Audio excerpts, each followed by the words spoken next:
The biggest reason people work years past their ideal retirement age isn't a lack of savings. It's one dangerous myth. After helping hundreds navigate retirement, I've seen how this spending lie traps people in fear of running out of money and keeps them working years too long. So in this video, I'll show you the lie and the simple process to help you retire confidently based on what you actually need. Let me show you the biggest lie retirees believe and why it's keeping so many people grinding away at jobs they no longer enjoy. Think about planning a trip. You don't start by packing or booking hotels. You start with the destination. Retirement works the same way. We can't build a plan until we know what you're going to spend. And that takes us to the myth. And it's one I hear from nearly everyone I talk to. I probably need $10,000 a month to feel safe in retirement. Sounds responsible, right? But that number rarely comes from any real analysis. It's usually just a gut feeling, something they heard from a friend, saw in a video, or picked up online. And it leads to one of the most damaging financial mistakes people make. Let's do the math. If you really needed $10,000 a month, that's $120,000 a year. Depending on a few factors, you need somewhere between a $2 and $3 million portfolio just to support that. Sounds impossible for most people, right? That's because it is. Here's the reality. According to the Survey of Consumer Finances, the average American aged 55 to 64 has around $500,000 saved for retirement. And if you instead took the median, just $185,000. So if the $10,000 myth were true, retirement would be impossible for almost everyone. And yet, people do retire. So where's the disconnect? Take a look at this. The Bureau of Labor Statistics reports that the average retired household spends less than $60,000 a year. It's under $5,000 a month. Housing, food, healthcare, transportation, that's everything included.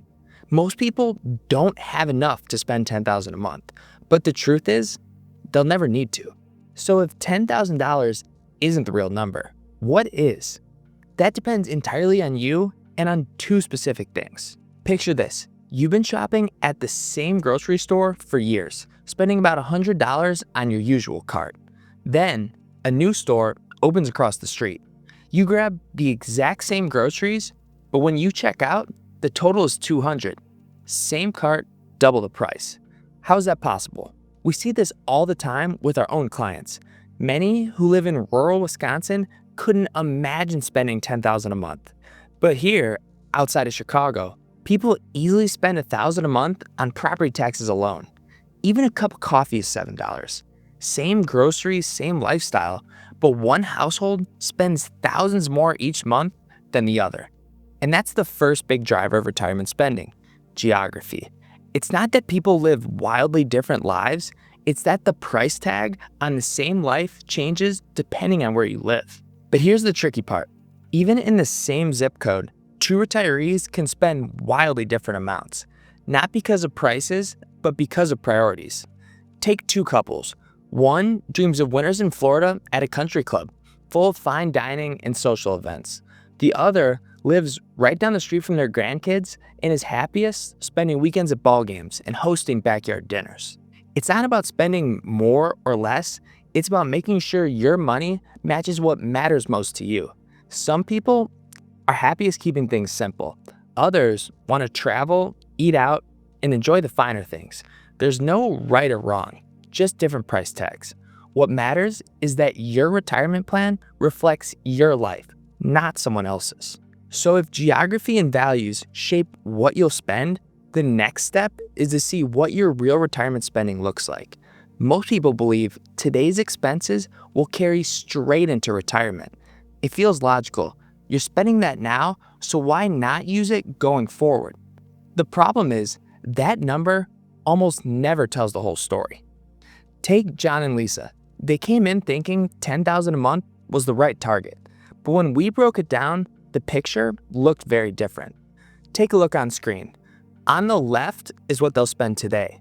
On the right, what they'd really spend in retirement. The red is what they'll spend less on, the green, where they'll spend more. Let's start with what will drop.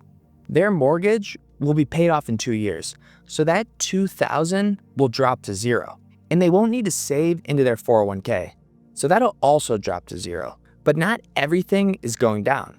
they hadn't been able to travel like they hoped while they were busy with work. So we bumped that up another $500 a month or $6,000 a year. And healthcare costs would rise too. No more employer contributions, and we wanted to be safe with our estimate. Everything else, we left the same. So when we stepped back and looked at the totals, their real retirement budget wasn't $10,000. It was closer to $8,000 a month. That's $25,000 a year less than they thought they were going to spend. Enough to stop working years earlier without giving up anything they actually cared about.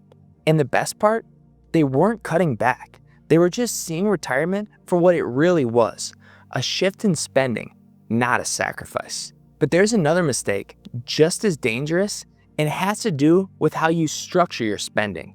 Most retirees treat every dollar the same, but when the market turns down, they panic and start cutting everything at once, even the things they can't live without. Let me show you a better way. Imagine you're packing for a trip. If you get 2 giant suitcases, you can bring everything. But if you're limited to a backpack, you have to decide what really matters and what you're okay leaving behind. Retirement is the same. You won't always get the perfect market. You need to plan out what things you need and where you can cut back if things go south. That's where what I call the 3-tier spending plan comes in. Tier 1 is essentials.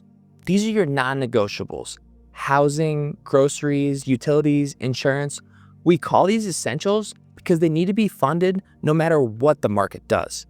For some, it makes sense to cover this with guaranteed income, like Social Security, pensions, or maybe an annuity.